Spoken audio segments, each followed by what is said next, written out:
네, 오늘 사도행전 20장입니다. 우리가 저번 시간에 사도행전 19장에서 바울의 그 뛰어난 사역, 이 생명의 사역으로 인해서 에베소 도시 전체가 아주 소란하고 혼란했습니다. 그 에베소 교회에, 그 에베소라는 그 도시에 그 많은 마술을 행하는 사람들이 마술책을 막 태웠죠. 수많은 사람들이 마술책을 태우고 또 아르테미스 신전 모형을 만드는 그 사람들이 또 이렇게 소란을 벌였습니다. 그래서 이 바울의 이 뛰어난 사역, 즉 하나님의 왕국이신 그 부활하신 그리스도를 이 전파함으로 인해서 그 어둠의 그 왕국, 그 어둠의 그 세력의 심장부를 만지는 그러한 일이 발생했죠. 그래서 그 도시에 그 어둠에 있는 그 사람, 어둠의 그 세력들이 그 다 이제 어떤 소란과 혼란 가운데 있었습니다. 자, 그리고 이제 지금 계속해서 이제 바울의 3차 사역 여행을 하는 중입니다. 사도행전 18장 23절부터 해서 바울은 3차 사역 여행을 했습니다. 그리고 오늘 계속해서 사도행전 20장 바울은 사역 여행을 계속해서 합니다. 자, 1절부터 하겠습니다. 소동이 그치자 바울은 제자들을 불러 격려한 다음 그들과 작별하고 마케도니아로 떠나갔다. 자, 소동이 그치자라는 것은 그 아르테미스 신전 모형을 만드는 사람들이 이제 그 극장 안으로 몰려가서 이런 소동이 있었죠. 이 소동이 이제 끝난 다음에 그들과 에베소에 있는 그 성도들과 작별하고 바울은 마케도니아로 떠나갔습니다. 2절.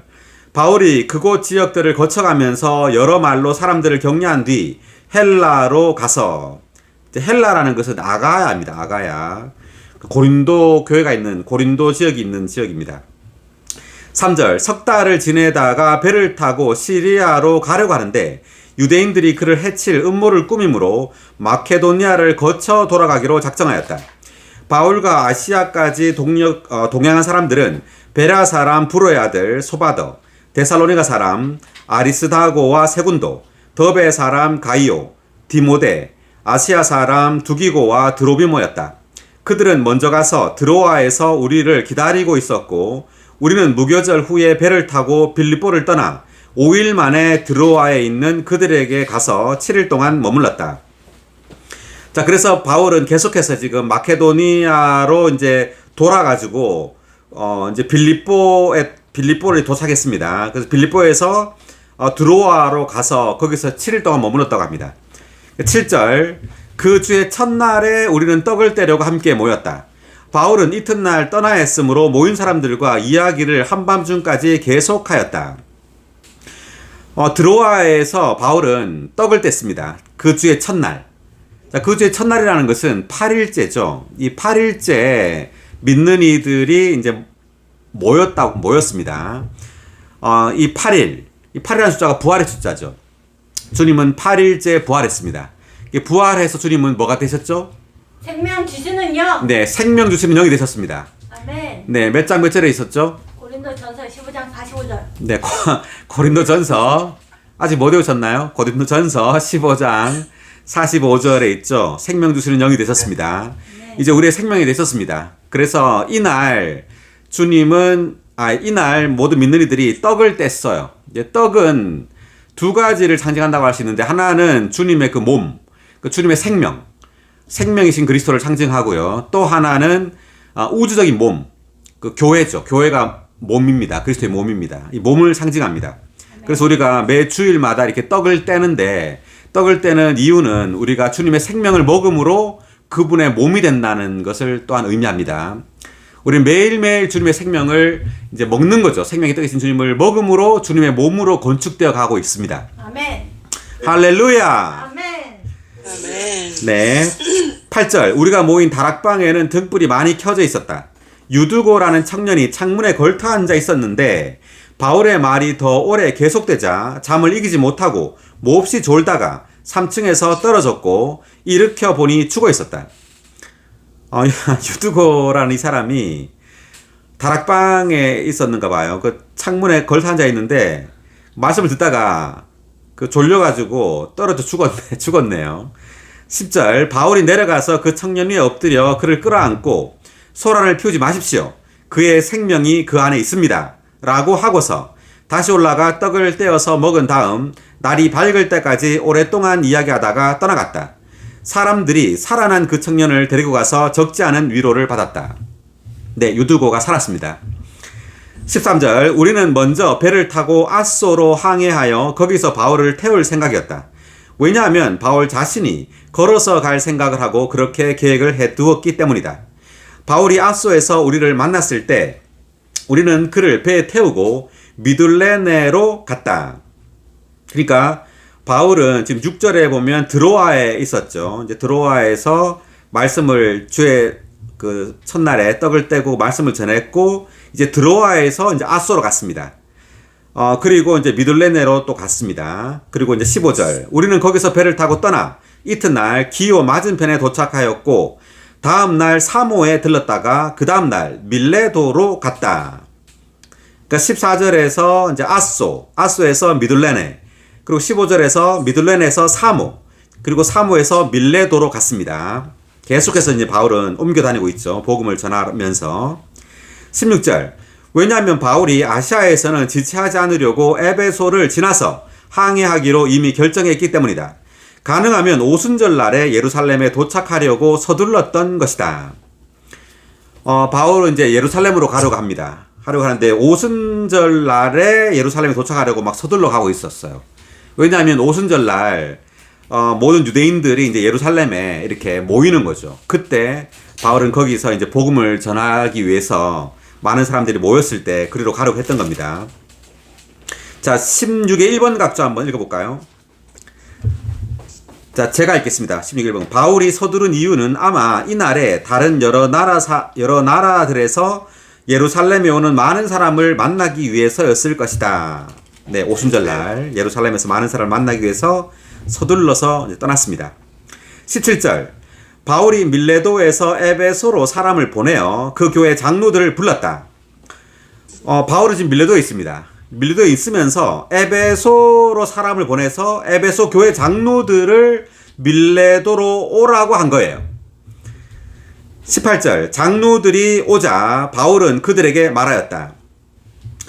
자, 이제부터 이제 바울은 그 에베소 교회 장로들에게 이제 말을 하고 있습니다. 18절부터 해가지고 언제까지 하느냐, 한 35절까지 바울은 장로들에게 이제 말씀을 전하는데, 자, 이것은 어떤 말씀이냐면요, 어떻게 우리가 장로가 되는가, 어떻게 사역자와 장로들이 되는가에 대해서 바울은 자신을 이제 본으로 말하고 있어요.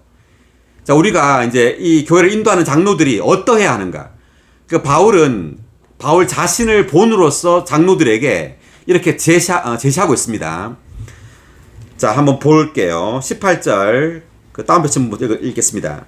내가 아시아에 발을 들여놓은 첫날부터 줄곧 여러분과 함께 어떻게 지냈는지는 여러분이 알고 있습니다.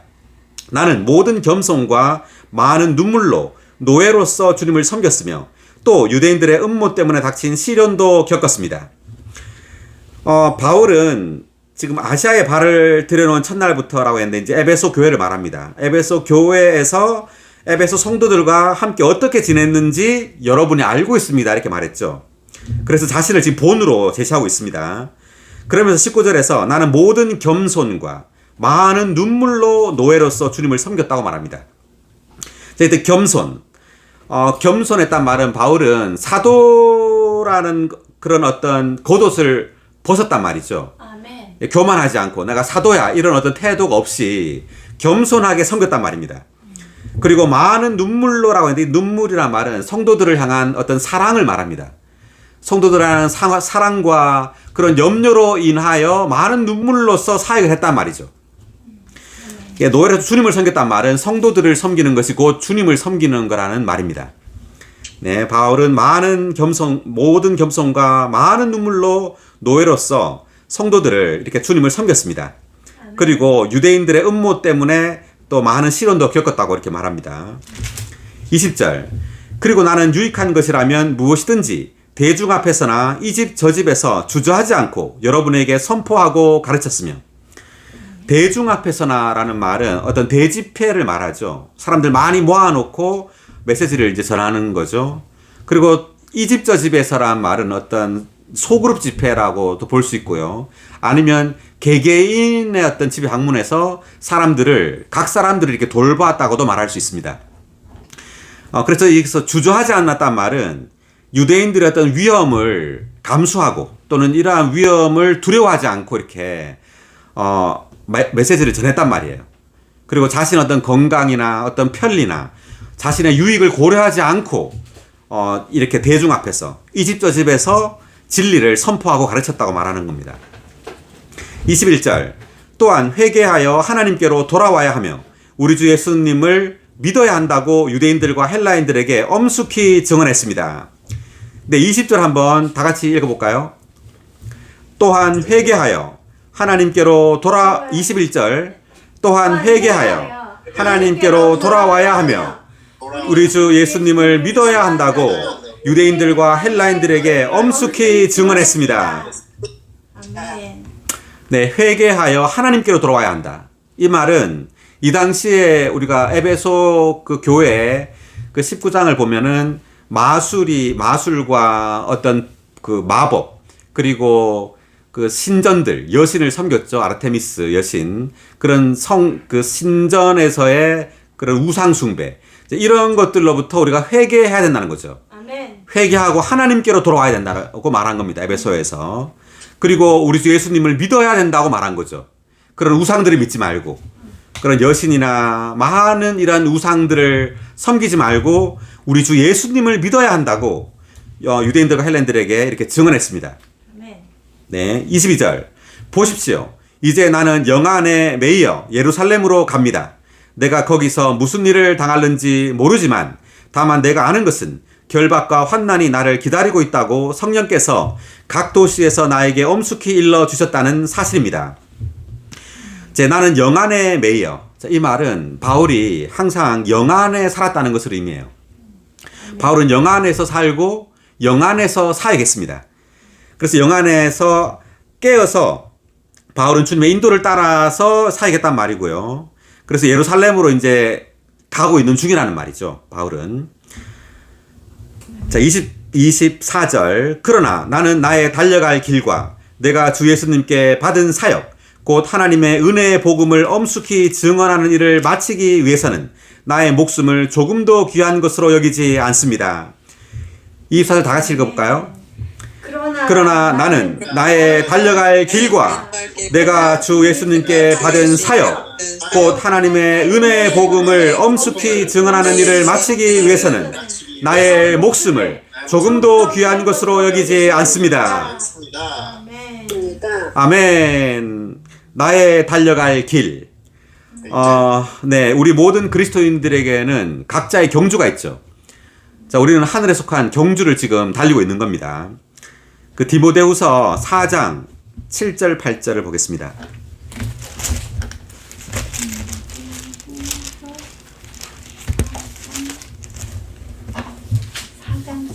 네, 읽어주세요. 속되고 허무 아니요, 디모데후서 아이고. 4장 7, 8절.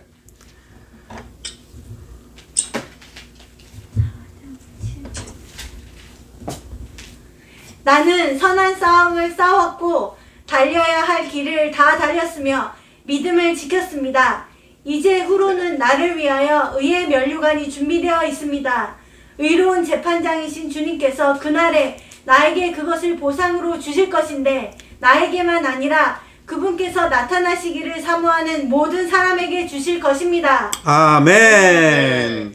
네, 7절에 보니까 나는 선한 싸움을 싸웠고 달려야 할 길을 다 달렸으며 믿음을 지켰습니다. 아멘.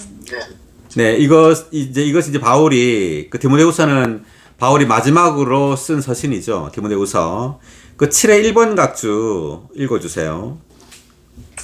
직역하면 선한 분투를 하였고 합당한 그리스도인의 생활은 세 방면이 있다. 그것은 하나님의 왕국의 권익을 위하여 사탄과 그의 어둠의 왕국을 대항하여 선한 싸움을 싸우는 것과 자, 여기 보니까 그리스도인의 생활이 세 방면이 있다고 하는데 첫 번째가 그 사탄과 그의 어둠의 나라를 대항하여 선한 싸움을 싸우는 것. 이것이 이제 첫 번째 방면입니다. 두 번째.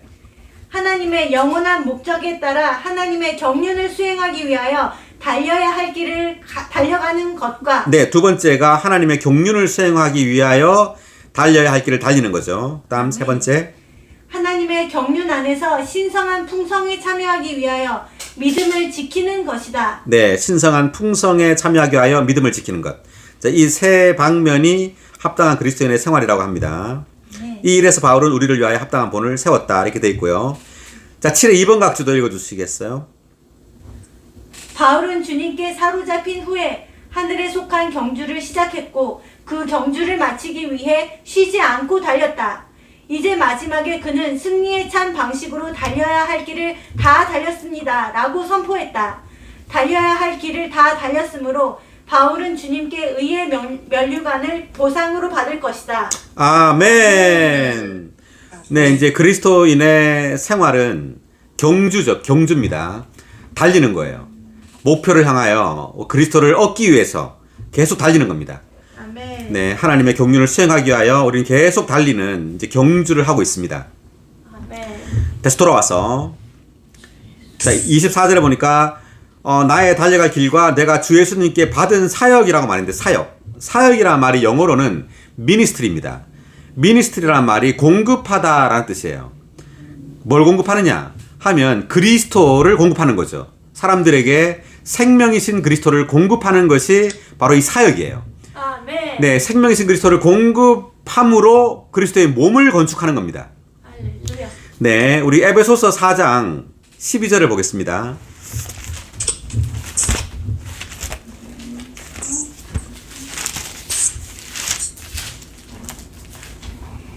이것은 성도들을 온전하게 하여 그 사역의 일을 하게 하려는 것, 곧 그리스도의 몸을 건축하게 하려는 것입니다. 아멘. 다 같이. 이것은 성도들을 온전하게 하여 그 사역의 일을 하게 하려는 것, 곧 그리스도의 몸을 건축하게 하려는 것입니다. 아멘. 네, 성도들을 우리가 온전케 해야 됩니다. 성도들을 온전케 한다는 것은 그 생명이 자라게 하는 거죠. 네, 성도들을 온전케 하는 것이 바로 그리스도의 몸을 건축하는 거예요. 이것을 위하여 이제 이 사역이 있는 거죠. 예, 사역의 일을 한다는 것은 이 사역의 일을 통하여 그리스도를 생명으로 믿는 이들에게 공급하는 겁니다. 아멘. 그럴 때 성도들은 온전하게 돼요. 기능을 발휘하게 되고, 아멘. 네, 집회에서도 기능을 발휘하고, 또 복음을 전하게 되고, 또 사람들을 목양하게 되고, 그렇게 함으로써 그리스도의 이제 몸이 건축되는 겁니다. 아멘. 할렐루야. 아멘. 이제 우리 모두에게는 주 예수님께 받은 사역이 있는 겁니다. 아멘. 네, 우리 모두에게는 다 개인적인 사역이 있어요. 네, 이런 사역을 통해서 생명을 다른 이들에게 공급해서 우리는 그리스도의 몸을 건축해야 합니다. 아멘. 아멘. 자, 그리고 24절에 또 보니까 하나님의 은혜의 복음을 엄숙히 증언한다 그랬는데, 하나님의 은혜. 성경에서 가장 큰 단어가 바로 은혜입니다. 은혜. 은혜는 뭘까요? 자, 은혜는 어떤 물질적인 축복이 아니에요. 이 바울이 말하는 이 은혜는 과정을 거쳐 완결되신 삼위 하나님이십니다. 아멘. 네, 이제 사람 믿는 이들에게 도달하신 삼위 하나님이에요. 이제 값없이 주어진 이 삼위 하나님께서 바로 은혜입니다. 할렐루야. 네, 그렇기 때문에 이 신약에서 이 은혜라는 단어가 가장 큰 단어입니다. 아멘. 우리 매일매일 바로 하나님의 은혜를 누립니다. 아멘. 우리는 율법을 지키는 자가 아니라 우리 안에 생명 주시는 영으로 우리에게 은혜로 오신 이 은혜를 누리는 자들입니다. 아멘. 네, 우리는 이 은혜를 누림으로 그리스도의 몸을 건축하는 겁니다. 아멘. 그래서 바울은 모세의 율법을 전한 것이 아니라 하나님의 은혜의 복음을 전한 겁니다. 네, 하나님의 은혜의 복음을 엄숙히 증언하는 일을 마치기 위해서는 나의 목숨을 조금도 귀한 것으로 여기지 않습니다. 아멘. 그러니까 우리는 이러한 사역을 위해서 또 복음을 이렇게 증언하는 일을 위하여 목숨을 걸었다는 거죠, 바울은. 네, 그만큼 이 사역은 엄중한 겁니다. 아멘. 네, 그리스도의 몸을 건축하는 것은 매우 큰 일이에요. 예, 우리의 모든 힘을 다해서 이것을 해야 된다는 거죠. 아멘. 그래서 바울은 목숨을 다해서 이러한 사역을 이러한 은혜 복음을 증언했다는 겁니다. 아멘. 25절 보십시오. 내가 여러분 가운데 두루 다니며 그 왕국을 선포하였으나 이제 여러분 모두가 내 얼굴을 다시 보지 못하려는 것을 내가 압니다. 그 왕국을 선포했다라는 것은 이제 사역을 통해서 이제 그리스도를 분배하고 그리스도를 전파함으로 왕국을 세우는 겁니다. 네, 그리스도의 몸이 곧 왕국입니다. 아멘. 자, 그래서 내 얼굴을 다시 보지 못한다는 말은 이제 바울이 순교할 것이라는 거죠. 네, 바울은 복음을 이제 전하면서 이제 순교를 하는 겁니다. 26절. 그러므로 모든 사람의 피에 대하여 내가 깨끗하다는 것을 오늘 내가 여러분에게 증언합니다. 왜냐하면 내가 주저하지 않고 하나님의 모든 의결을 여러분에게 선포하였기 때문입니다.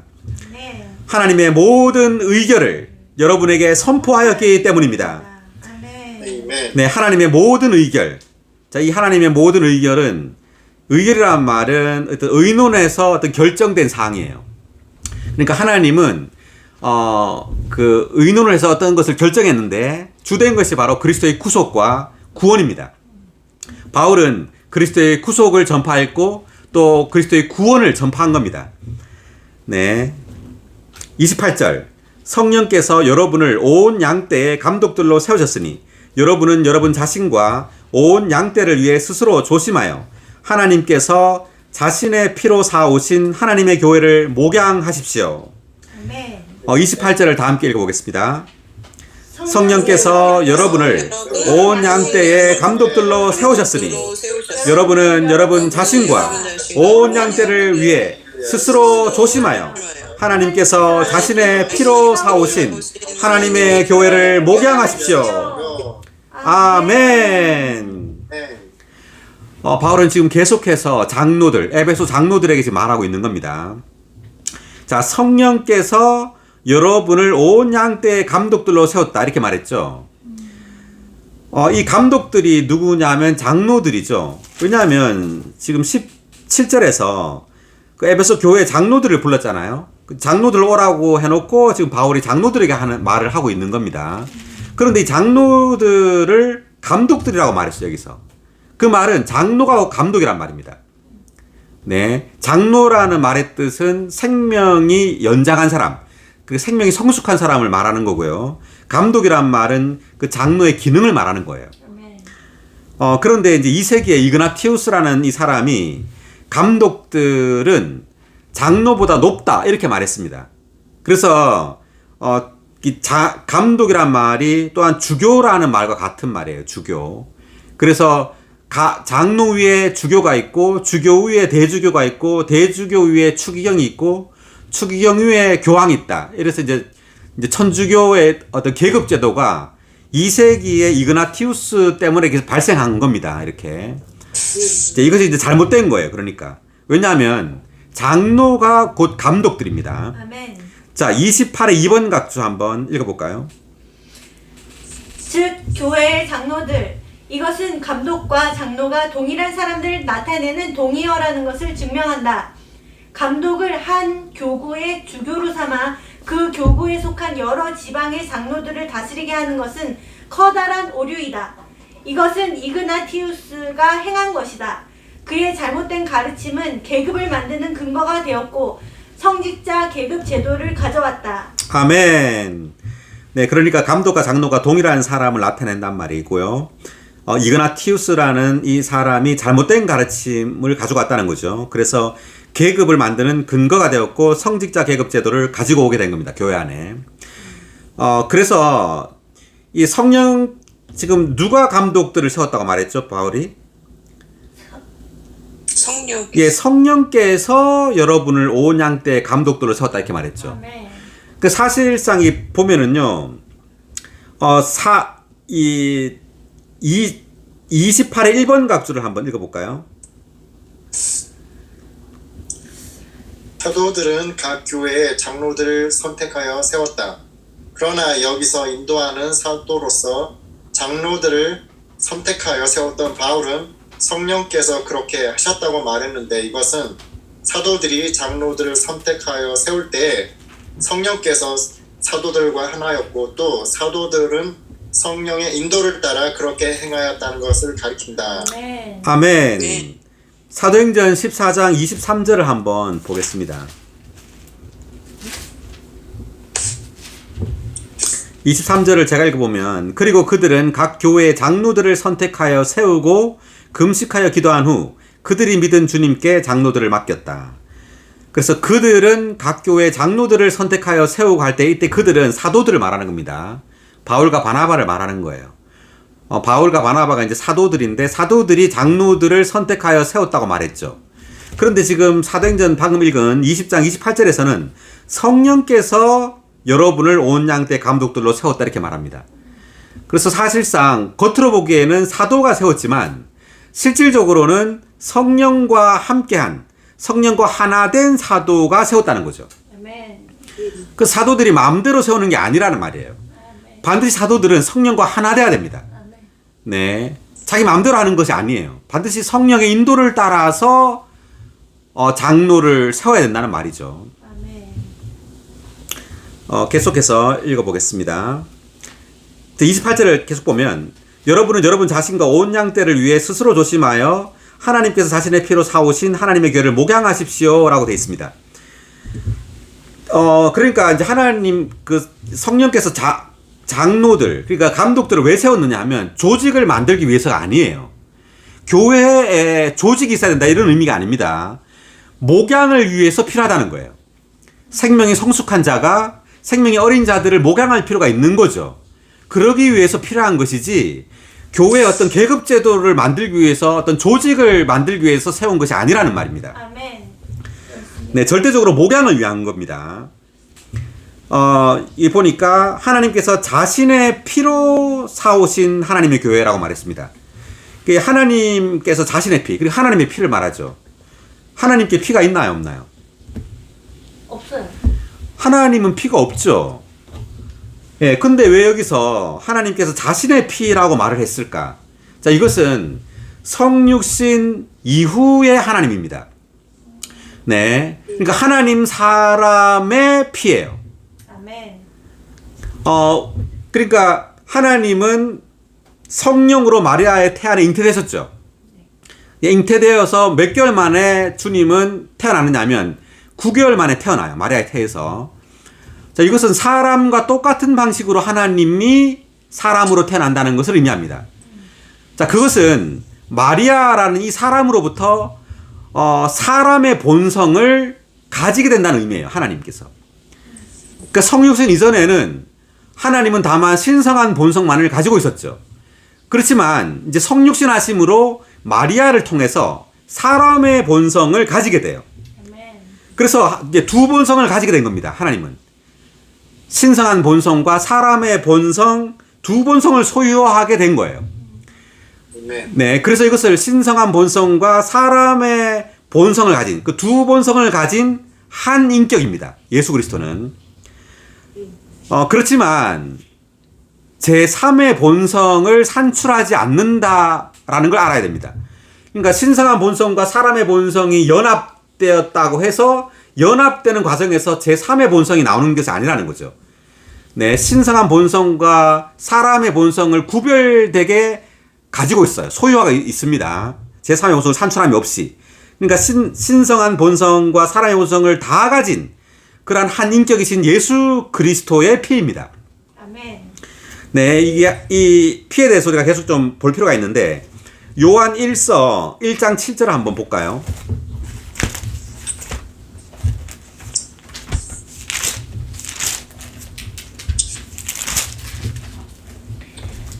그러나 하나님께서 빛 안에 계신 것 같이 우리도 빛 안에서 행하면 우리는 서로 교통을 갖게 되고 그분의 아들 예수님의 피가 우리를 온갖 죄에서 깨끗하게 합니다. 아멘. 자, 끝에 보니까 그분의 아들 예수님의 피라고 돼 있죠. 이때 그분의 아들이라면 하나님의 아들이란 말입니다. 이때 하나님의 아들이라는 말은 신성한 요소를 말하는 거고요. 예수님의 피라고 할 때 예수님은 사람의 요소를 말하는 거예요. 그러니까 사람의 요소를 가지고는 사람의 죄를 용서할 수 있는 겁니다. 이 피가. 그리고 이 신성한 요소, 이 하나님의 아들이라는 방면은 신성한 요소를 이 피가 가지고 있단 말이에요. 그 말은 하나님의 요소를 가지고 이 피의 그 영원한 효능을 가지게 한다는 뜻입니다. 그러니까 이 피는 영원한 효능을 가지고 있습니다.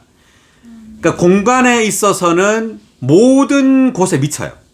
이 피의 효능이 모든 곳에 미치고 있고 시간에 있어서는 영원까지 계속됩니다. 이 피는 지속돼요. 자, 우리 7의 3번 각주를 한번 보겠습니다. 예수라는 이름은 구속하는 피를 흘리는데 필요한 주님의 인성을 나타내고 그분의 아들이라는 칭호는 구속하는 피의 영원한 효능을 위해 필요한 주님의 신성을 나타낸다. 네, 그렇죠. 그러니까 예수라는 이 이름은 주님의 인성을 나타낸다는 거죠. 구속하는 피를 흘리는 데 필요한 주님의 인성. 그리고 그분의 아들이라는 칭호는 구속하는 피의 영원한 효능을 위해 필요한 주님의 영원한 신성을 나타낸다 이렇게 돼 있죠. 아멘. 계속. 그러므로 그분의 아들 예수님의 피는 하나님의 타락한 창조물을 구속하기 위하여 흘리신 진정한 사람의 합당한 피요 영원한 효능이 있는 신성한 보증을 지닌 피라는 것을 가리키는데 그 효능은 공간적으로 온 땅에 미치며 시간적으로 영원히 지속된다. 아멘. 할렐루야. 아멘. 네, 그 피의 효능이 영원하다는 겁니다. 아멘. 왜냐하면 이 피에는 하나님의 그 요소가 있다는 거죠. 그래서 공간적으로는 온 땅에 미칩니다. 이 피의 효능이. 그리고 시간적으로는 영원히 지속된다는 거죠. 이 피의 효능이. 아멘. 할렐루야. 아멘. 네, 그래서 우리가 이 구속이 영원한 구속이라는 표현을 하고 있는데 히브리서 9장 12절을 볼까요?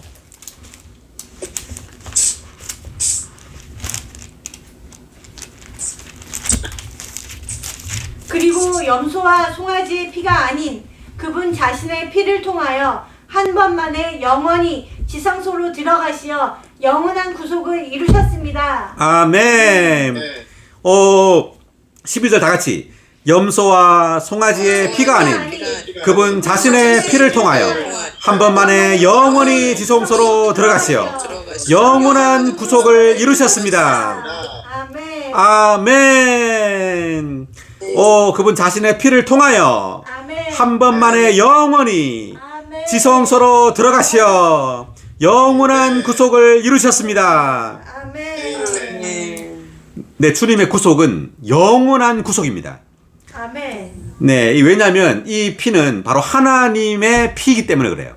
하나님의 그 요소, 그 신성한 요소를 가지고 있기 때문에 이 구속, 이 피의 효능은 영원한 효능을 가지고 있습니다.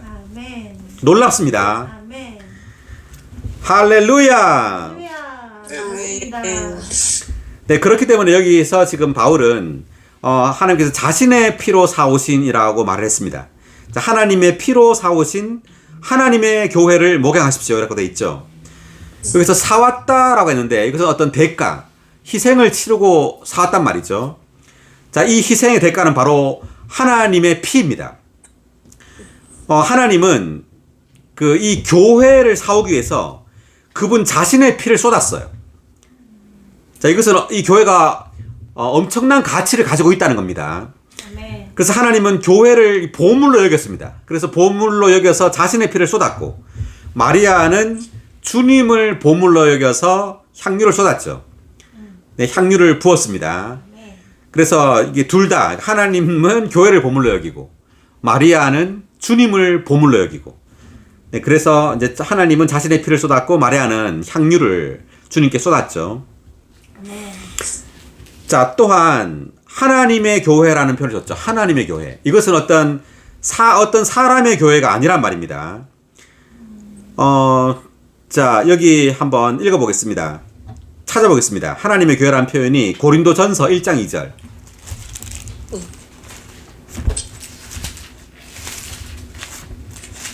고린도에 있는 하나님의 교회 곧 그리스도 예수님 안에서 거룩하여진 부름받은 성도들에게와 각처에서 그들과 우리의 것이 되신 우리 주 예수 그리스도의 이름을 부르는 모든 이들에게도 함께 편지합니다. 아멘. 네, 고린도전서는 바울이 고린도에 쓴 편지입니다. 고린도전서 후서 두 편지가 있죠. 이제 두 번 썼단 말이에요. 여기서 바울은 고린도에 있는 하나님의 교회라고 썼죠. 네. 고린도에 있는 교회라고도 안 하고 다만 하나님의 교회라고도 안 하고 고린도에 있는 하나님의 교회라고 했어요. 자, 이것은 고린도에 있단 말은 실행적인 면에서 이 교회는 어떤 지방에 있단 말입니다. 자, 예를 들면 믿는 이들이 전 세계에 다 살잖아요. 그래서 우리는 LA에 있기 때문에 LA에 있는 교회죠. 그리고 한국에 있으면은 한국에 있는 교회, 또는 뭐 대구에 있는 교회, 서울에 있는 교회, 이렇게 될 수 있는 겁니다. 여기서 하나님의 또 교회란 말은 이것이 어떤 본성에 있어서는 우주적이란 말이에요. 그러니까 실행면에 있어서는 각 지방에 있을 수밖에 없죠. 각 지방의 교회들이 있죠. 믿는 이들이 있는 겁니다. 그렇지만 이것이 모든 또 믿는 이들이 또 교회예요. 모든 믿는 이들이 다만 하나님의 교회입니다. 본성에 있어서는. 자, 그래서 2의 1번 각주 읽어볼까요? 교회는 우주적이신 하나님으로 조성되어 있지만 땅 위에서 많은 지방들이 존재하는데 그 지방들 중 하나가 고린도였다. 본성에 있어서 교회는 하나님 안에서 우주적인 것이지만 실행에 있어서 교회는 지방적인 것으로서 한정된 장소에 있다. 네. 그래, 본성에 있어서는 우주적이다. 이 말은 하나님이 볼 때 이 땅에 있는 모든 믿는 이들이 그냥 교회입니다. 예, 그냥 하나님의 교회예요. 근데 이 믿는 이들이 LA에 있으면 LA에 있는 교회가 되는 거죠. 그래서 성경에는 Church in Antioch, Church in 고린도 이렇게 되어 있습니다. 고린도에 있는 교회란 뜻이죠. 뭐 간판이 뭐 고린도교회 이렇게 간판이 적힌 것이 아니라 고린도에 성도들이 살고 있으면 그냥 고린도에 있는 교회인 겁니다. 아멘. 계속 읽어보면 그러므로 교회는 두 방면, 즉 우주적인 방면과 지방적인 방면을 갖고 있다. 우주적인 방면이 없다면 교회는 내용이 없게 되지만 지방적인 방면이 없다면 교회는 어떠한 표현이나 실행도 있을 수가 없다. 따라서 신약은 교회의 지방적인 방면도 강조한다. 아멘. 네. 사실 성경에는 교회에 이름이 없습니다. 그냥 교회예요. 그냥 믿는 이들이죠, 그냥. 예수를 믿으면 교회입니다, 교회. 네, 성경에는 무슨 뭐 참 좋은 교회, 뭐 침례교회 이런 게 없어요. 그냥 그 지방에 있으면 그냥 그 지방에 있는 교회가 되는 겁니다. 로마에 있으면 로마에 있는 교회, 에베소에 있으면 에베소에 있는 교회 이렇게 표현을 한 거죠, 성경은. 네. 그래서 우리가 실행면에 있어서 교회는 어떤 이름을 가져서는 안 돼요. 그냥 교회라는 이름밖에 없죠. 다만 믿는 이들입니다. 자, 그리고 또한 이것이 하나님의 교회라고 부른 것은 어떤 사람의 교회가 아닙니다. 아멘. 바울이 세웠다고 해가지고 이것이 바울의 교회가 아니죠. 하나님의 교회예요. 예, 이것은 하나님께 속한 것이지 어떤 사람에게 속한 것이 아닙니다. 아멘. 내가 거기서 복음을 전해서 교회를 세웠다고 해서 또는 내가 그 교회에 오래 있었다고 해가지고 그 교회가 그 사람 것이 아니라는 말이에요. 자, 2의 2번 각주 읽어볼까요? 하나님의 교회, 게바나 아볼로나 바울의 교회도 아니고 어떤 실행이나 교리에 속한 교회도 아니라 하나님의 교회이다. 네, 여기 보니까 이제 게바가 베드로입니다. 게바, 아볼로, 바울의 교회가 아니란 말이죠. 이런 사람들이 교회 복음을 전해서 세웠다 하더라도 이 사람들에게 속한 게 아닙니다. 아멘. 그리고 어떤 침례라는 실행을 했다고 해가지고 침례교회라고 말을 붙여서도 안 된다는 말이에요. 네, 어떤 실행이나 또 어떤 교리, 어떤 교리에 속한 교회도 아니라는 거죠. 다만 예수를 믿으면 그냥 교회예요. 네, 예수를 믿고 침례를 주든 안 주든 그냥 교회인 겁니다. 아멘. 네, 머리에 수건을 쓰든 안 쓰든 교회예요. 네, 중요한 것은 뭐냐면 예수를 진심으로 믿었느냐 안 믿었느냐가 중요한 겁니다. 네, 자, 여기까지 읽겠습니다. 다시 돌아와서 그래서 28절 지금 했는데 하나님께서 자신의 피로 사오신 하나님의 교회를 목양하십시오라고 돼 있죠.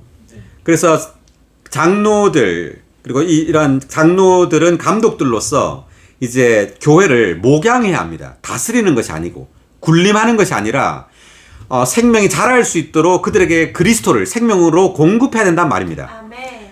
그 베드로전서 5장 2, 3절을 읽어볼까요?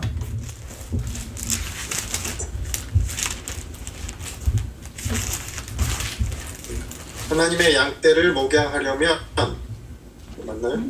베드로전서 5장 2절, 3절. 여러분 가운데 있는 하나님의 양떼를 목양하십시오. 하나님을 따라 감독하되 억지로 하지 말고 자원해서 하며 비열한 수단으로 이익을 얻으려고 하지 말고 탐내어서 하지 말고 정성을 다하여 하며 여러분에게 네. 맡겨진 사람들 위해 군림하듯 하지 말고 양떼의 본이 되십시오. 아멘. 네. 아멘. 여러분 가운데 있는 하나님의 양떼를 목양하라고 말했습니다. 그리고 3절을 보니까 여러분에게 맡겨진 사람들 위해 군림하듯 하지 말고 양떼의 본이 되라고 말했죠. 그래서 군림할 수 있다는 거죠. 이 장로가 어떤 권위를 가지고 군림할 수 있는 어떤 그런 상황이 있는 겁니다. 그렇기 때문에 이제 베드로는 군림하듯 하지 말라는 거죠. 아멘. 그럼 어떻게 했냐? 양떼의 본이 되라고 말하는 겁니다. 네. 그 3의 2번 각주 읽어볼까요? 3의 2번 각주. 즉 통치받는 사람들에게 지배 권위를 행사하는 것이다. 믿는 이들 가운데에는 그리스도 외에 다른 어떤 주인도 있어서는 안 된다. 모든 사람은 종이 되어야 하고 심지어 노예가 되어야 한다.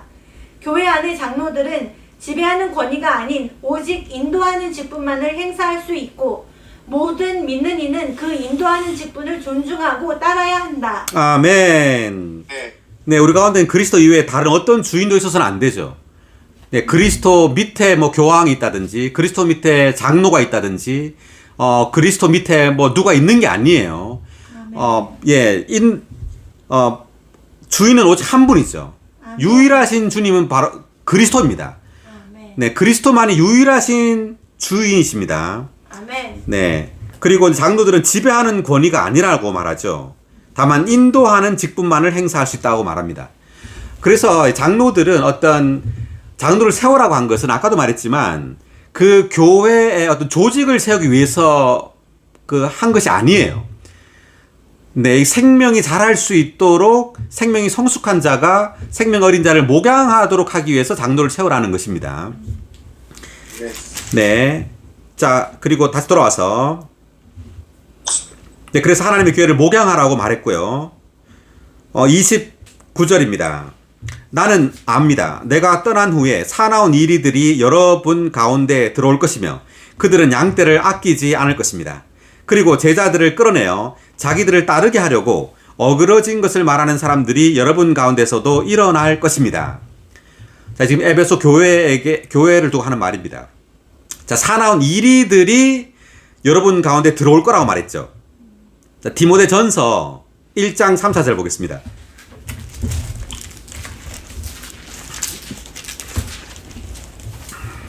내가 마케도니아로 갈 때 그대에게 에베소에 머무르라고 권유하였습니다.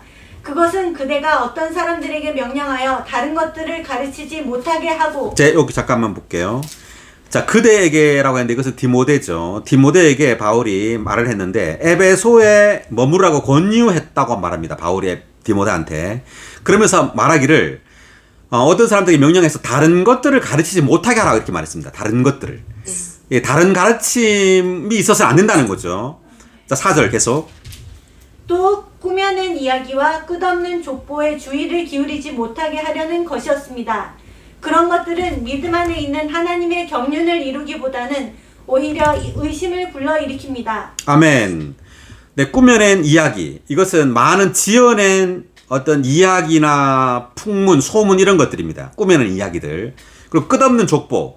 이것은 어떤 전설로 꾸며진 구약의 어떤 족보 이야기. 이러한 것들에 주의를 기울이지 말라는 거죠. 그럼 어디에 우린 주의를 기울여야 되느냐? 믿음 안에 있는 하나님의 경륜에 주의를 기울여야 된다는 말입니다. 아멘. 네, 이 하나님의 경륜. 이 하나님의 경륜은 굉장히 중요한 단어예요. 중요한 단어임에도 불구하고 지금 온 기독교계가 이 하나님의 경륜을 모르고 있어요. 도대체 베드로가 쓴 이 하나님의 경륜이 뭐지? 전혀 모르고 있는 겁니다. 자, 이 하나님의 경륜이라는 이 단어는 바로 하나님 그분 자신을 사람에게 분배하는 거예요. 아멘. 네, 경륜한 이 단어는 그 헬라어로 오이코노미아입니다. 오이코노미아. 이 뜻이 뭐냐면 가정 안배, 가정 행정, 뭐 가정 관리 이런 뜻이에요. 자, 이것을 경륜한 단어가 동의어가 바로 청지기 직분이라는 단어, 스튜어드십하고 같은 단어인데 청지기들이 고대에 보면은 그 집안, 부자의 집에서 음식이나 어떤 그러한 물건들을 분배하는 역할을 한 겁니다. 분배하는 역할. 자, 그래서 바울이 이 경륜이라는 이 단어를 여기 사용했어요. 사용해가지고 바울이 말하고 싶었던 건 뭐냐면 하나님의 그 모든 풍성을 믿는 이들에게 분배해야 된다는 것을 말하고 있는 겁니다. 아멘. 네, 그리스도의 모든 풍성을 분배함으로 바로 하나님의 영원한 목적인 그분의 몸을 건축하는 거예요. 자, 이것을 주의해야 된다는 거죠. 이것을. 아멘. 네, 다른 것들을 주의하지 말라는 겁니다. 자, 그리고 또 한 구절을 보겠습니다. 그 디모데 후서 1장 15절.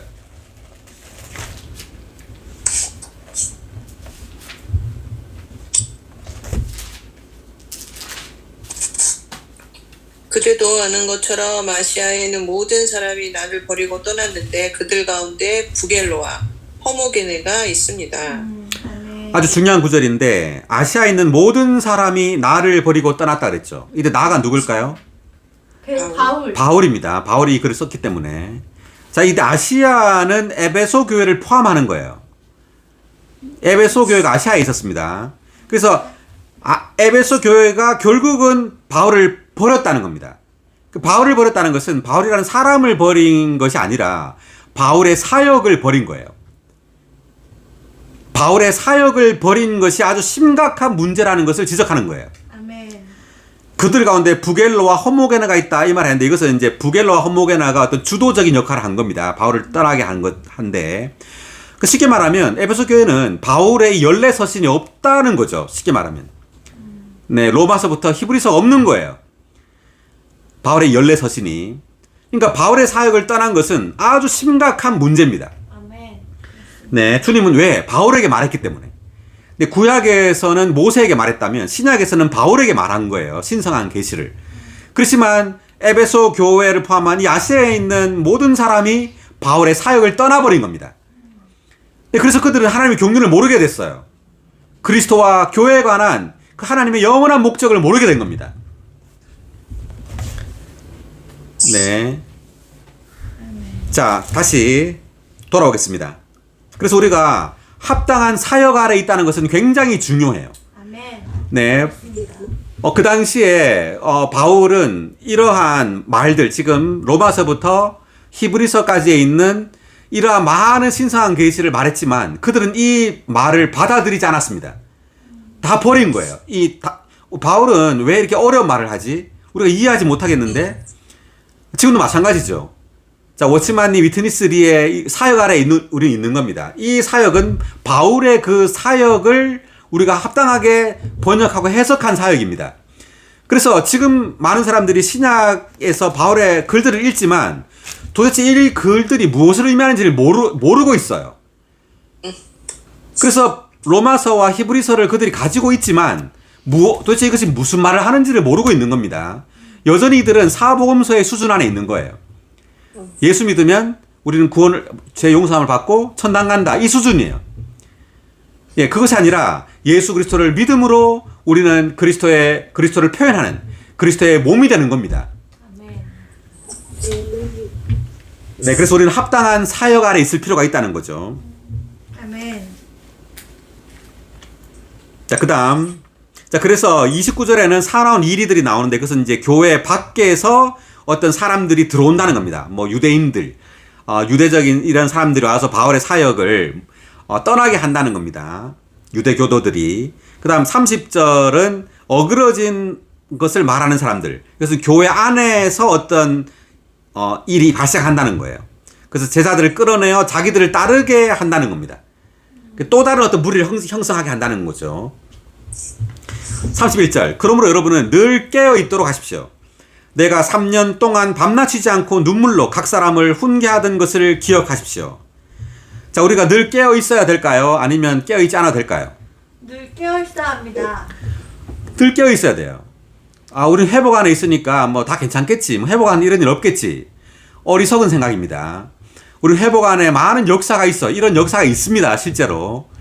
네. 이런 역사가 있기 때문에 많은 다른 가르침에 의해서 또 수많은 성도들이 회복 안에 있다가 나갔어요. 또 어떤 사람들은 회복 안에 있는 성도들을 끌고 나갔습니다. 그래서 우리가 깨어있지 않으면, 이 사역의 말씀에 깨어있지 않으면 우리는 이렇게 된다는 겁니다. 이렇게. 그래서 3년 동안 에베소 교회에 있었습니다. 바울이. 3년 동안 눈물로 각 사람을 훈계했다. 이 각 사람이란 말이 중요하죠. 바울은 다만 대중 앞에서만 말한 게 아니에요. 한 사람 한 사람을 목양한 겁니다. 아멘. 네, 우리도 한 사람 한 사람을 관심해야 됩니다. 32절. 이제 나는 하나님과 그분의 은혜의 말씀에 여러분을 맡깁니다. 그 말씀은 여러분을 건축할 수 있고 거룩하게 된 모든 이들 가운데 있는 유업을 여러분에게 줄 수 있습니다. 아멘. 아멘. 32절 다 같이 읽을까요? 이제 나는 하나님과 그분의 은혜의 말씀에 여러분을 맡깁니다. 그 말씀은 여러분을 건축할 수 있고 거룩하게 된 모든 이들 가운데 있는 유업을 여러분에게 줄 수 있습니다. 은혜의 말씀. 네, 이제 신약의 말씀은 은혜의 말씀입니다. 아멘. 율법의 말씀이 아니라 네, 은혜의 말씀. 즉 삼위 하나님의 그 모든 풍성을 가진 말씀이에요. 우리 사람들에게 은혜의 말씀을 전파해야 됩니다. 아멘. 그들에게 우리는 하나님을 공급해야 돼요. 신성한 생명, 이 은혜를 공급해야 합니다. 아멘. 네, 이 은혜는 바로 과정을 거쳐, 즉 이 과정은 성육신과 인생과 죽음과 부활의 과정을 거쳐서 드디어 생명 주시는 영이 되신, 드디어 우리에게 도달하신 이 바로 삼위 하나님이 은혜예요. 아멘. 이제 은혜가 우리에게 온 겁니다. 이제 신약에 믿는 이들은 다만 이 은혜를 누려야 돼요. 아멘. 할렐루야. 아멘. 네. 네, 우리는 이 은혜의 말씀, 즉 이 은혜의 말씀으로 조성돼야 됩니다. 아멘. 네, 우리에게 지금 라이프 스타디가 있죠. 회복력이 있습니다. 자, 이 라이프 스타디와 이 회복력으로 조성돼야 돼요. 아멘. 네, 이러한 말씀 안으로 들어가야 됩니다. 네, 그래서 이 바울의 이 사역 안으로 들어가야 돼요. 바울이 무엇을 말하고 있는지를 우리는 깨달아야 됩니다. 아멘. 자, 그래서 그 말씀 여러분을 건축할 수 있다고 말하죠. 그리고 거룩하게 된 모든 이들 가운데 유업을 줄 수 있다고 말합니다. 유업. 자, 유업이 뭐냐 하면 구약에서 이스라엘 백성들의 유업은 뭐였죠? 가나안 땅이었습니다. 가나안 땅. 찾아보겠습니다. 사도행전 13장 19절.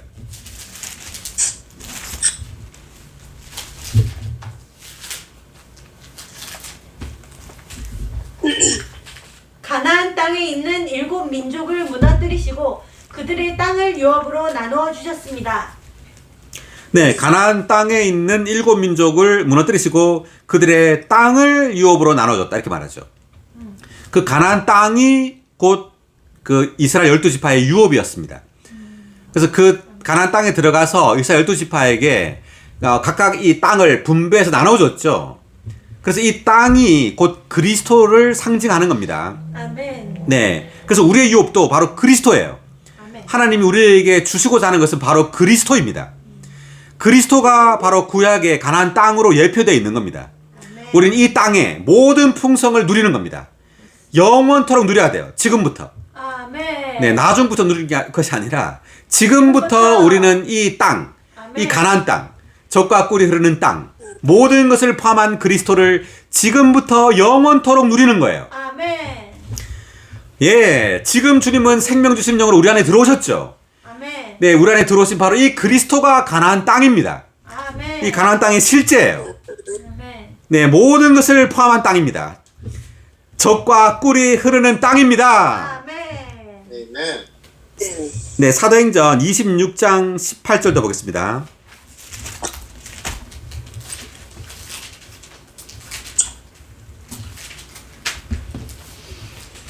이것은 그들의 눈을 뜨게 하여 어둠에서 빛으로 사탄의 권세에서 하나님께로 돌아가게 하고 나를 믿음으로써 죄들이 용서받을 뿐만 아니라 거룩하게 된 사람들 가운데 있는 유업을 받게 하려는 것입니다. 아멘. 거룩하게 된 사람들 가운데 있는 유업을 받게 하려는 것입니다. 아멘. 그래서 이 복음의 목적, 사도 바울의 그 사역의 목적은 바로 이 유업을 받게 하는 거예요. 모든 것을 포함하신 그리스도를 우리에게 주는 겁니다. 그래서 우리는 이 유업을 받아서 지금부터 영원토록 우리는 그리스도를 이렇게 누리는 거예요. 아멘. 할렐루야. 아멘. 네, 이 유업이 바로 우리에게 왔습니다. 아멘. 네, 에베소서 1장 14절.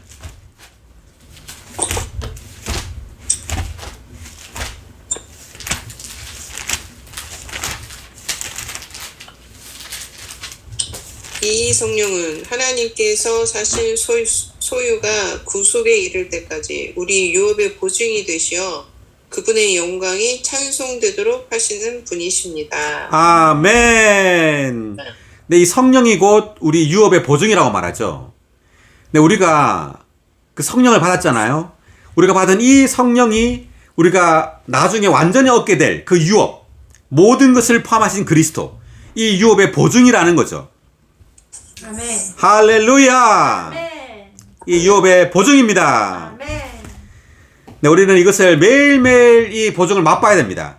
누려야 됩니다. 아멘. 아멘. 자, 그 다음 33절 사도행전 돌아와서 나는 어느 누구의 은이나 금이나 의복을 탐낸 적이 없으며 바울은 에베소 교회에서 봉사를 하면서 어느 누구의 은이나 금이나 의복을 탐낸 적이 없다고 말합니다. 이것은 우리가 지금 한번 이걸 적용해 본다면 오늘날 큰 어떤 대형 교회 어떤 목사들은 좋은 집과 좋은 집에 살까요? 아니면 아주 허름한 집에 살까요?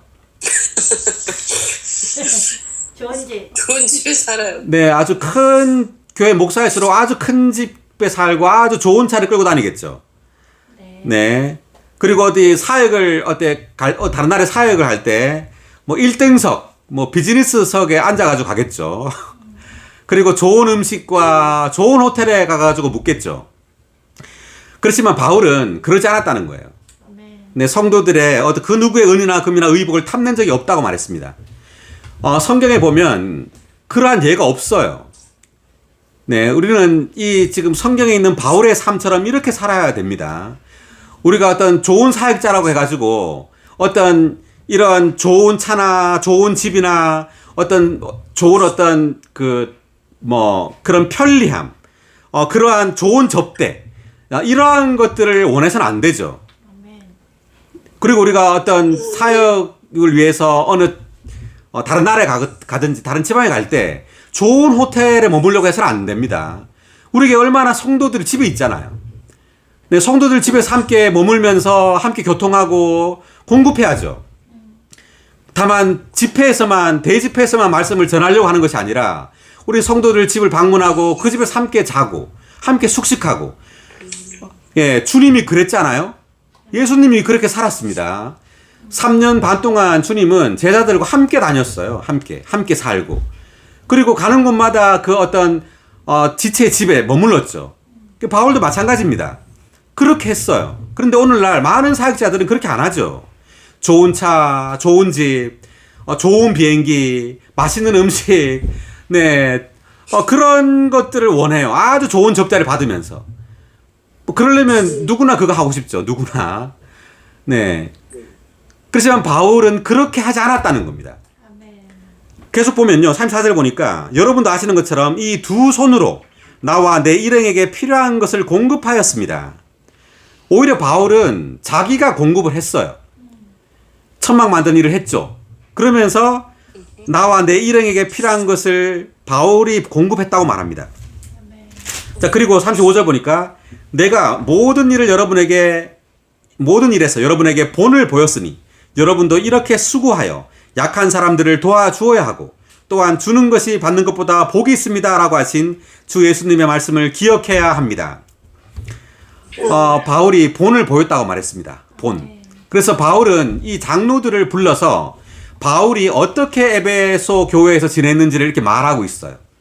그리고 자기가 어떻게 모든 겸손과 그리고 모든 눈물로 이렇게 목양했는지를 말하고 있죠. 이것처럼 이렇게 교회에서 성도들을 목양해야 된다고 지금 장로들에게 말하고 있는 겁니다. 그래서 바울은 나는 어느 누구의 은이나 금이나 의복을 탐낸 적이 없다. 난 내 두 손으로 일해서 나와 내 일행에게 필요한 것을 내가 공급했다.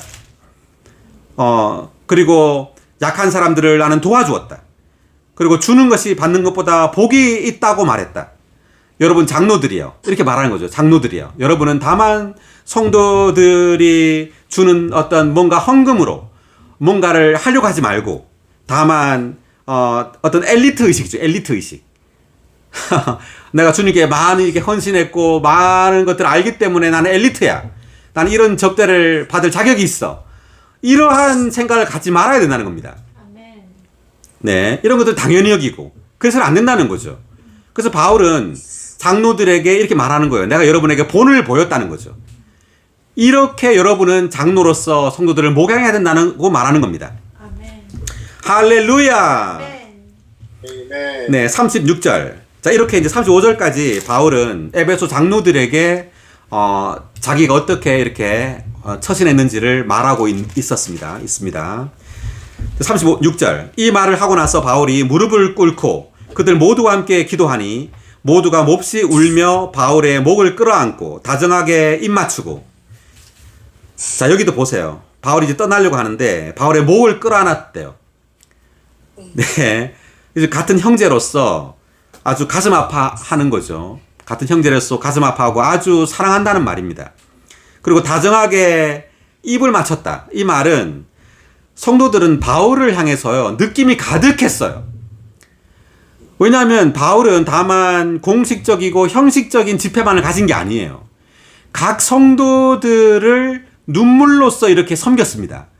그렇기 때문에 성도들은 바울이라는 이 사람을 향하여 느낌이 가득한 거예요. 네. 우리는 어떻게 해야 합니까? 우리가 만약 사역자라면, 네, 우리가 만약 어떤 사역을 하는 사람이고 교회를 인도하는 사람이라면 어떻게 해야 되겠습니까? 네, 우리는 공식적이고 어떤 형식적으로 성도들 대하는 것이 아니라 정말 애정어리고 정말 마음을 다해서 눈물로써 이렇게 각 사람을 섬기고 봉사해야 되잖아요. 그럴 때 성도들은 자연스럽게 바울의 목을 끌어안고 이렇게 다정하게 입 맞추고 이러한 어떤 것을 하게 된다는 거죠. 38절. 특히 그의 얼굴을 다시 보지 못하리라고 한 바울의 말에 마음 아파하며 그를 배에까지 배웅하였다. 배웅했죠. 이제 에베소 장로들이 그 밀레도에서 이제 바울을 이제 하는 겁니다. 배웅하는데 이 배웅하다라는 이 단어는 굉장히 중요해요. 우리가 식사 누구 초대를 하잖아요. 식사 초대를 해가지고 식사를 하고 나면 잘 가세요 하고 그냥 보내죠. 예, 우린 집 밖에까지 배웅을 할 필요가 있는 겁니다. 자, 창세기 18장 16절 한번 볼까요?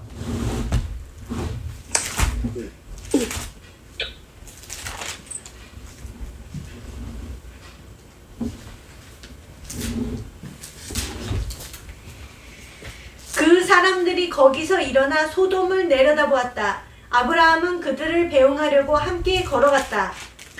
네, 그들을 배웅하려고 함께 걸어갔다 이렇게 돼 있죠. 그러니까 이때 이제 그들이라는 말은 이제 세 사람이 왔잖아요. 천사 둘하고 여호와 하나님 왔는데 아브라함은 이 세 사람을 배웅하려고 함께 이제 걸어갔습니다. 그럴 때 17절에 보니까 여호와께서 말씀하셨다. 내가 하려고 하는 일을 어찌 아브라함에게 숨기겠는가 이렇게 말했죠. 사실상 그 전에 이 세 사람은 함께 음식을 먹었어요. 음식을 먹을 때는 말 안 하고요. 배웅할 때 중요한 얘기를 합니다. 배웅할 때, 배웅하려고 함께 걸어갈 때 이제 여호와께서 말씀하세요. 내가 하려고 하는 일을 어찌 아브라함에게 숨기겠는가? 라고 이제 말을 하는 거예요. 자, 그래서 우리가 어떤 배웅이라는 것은 우리가 이제 좀 성도들과 어떤 친밀한 어떤 관계를 가지고 있다는 것을 의미하죠. 애정을 가지고 있는 겁니다. 애정이 없으면 배웅 안 하잖아요. 그냥 안녕히 가세요 하고 손을 들고 마는데 우리는 그렇게 해서는 안 된다는 거죠. 그리고 한 구절 더 보면 사무엘상 9장 19절.